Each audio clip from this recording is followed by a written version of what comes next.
আসসালামু আলাইকুম। আমি মোহাম্মদ সালাউদ্দিন।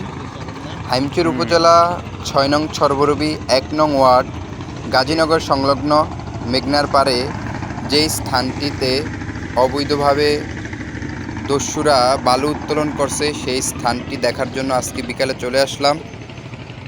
দেখেন মানুষ কতটা নিচে নামলে এ ধরনের অনৈতিক কাজ করতে পারে।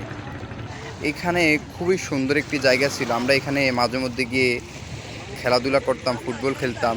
খুবই সুন্দর, অনেক বড় একটা প্রশস্ত একটা মাঠের মতো ছিল। এটা যদি দ্রুত প্রশাসন বা সরকার এটা না বাঁধে তাহলে আমাদের নদীর পার্শ্ববর্তী যারা আমরা আছি তাদের অস্তিত্ব খুঁজে পাওয়া যাবে না। তাই সরকারের দৃষ্টি আকর্ষণ করছি যাতে দ্রুত আমাদের এখানে ব্লক এবং জিও ব্লক ফেলে নদী ভাঙন রোধ করে এবং যারা এই অনৈতিক কাজটা করছে তাদেরকে দ্রুত আইনের আওতায় আনা হোক এবং তাদেরকে দৃষ্টান্তমূলক শাস্তির আওতায় আনা হোক। ধন্যবাদ, ভালো থাকবেন।